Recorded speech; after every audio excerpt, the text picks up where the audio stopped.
Mom will go ahead and write it. And then we'll mark it together.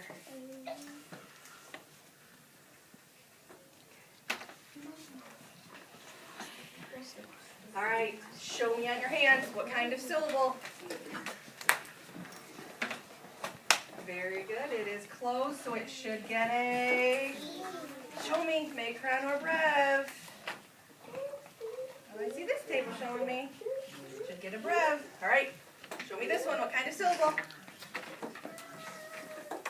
Good job. So it should get a. One person showed me what should go on top of an open syllable. Macron. All right, let's check it. The way we have it marked, it says mommy. Mommy.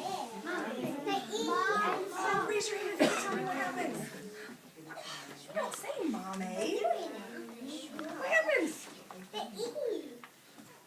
What E? Upside down. Where does it have to go? On the A? All right, let's change that mark and see what it says.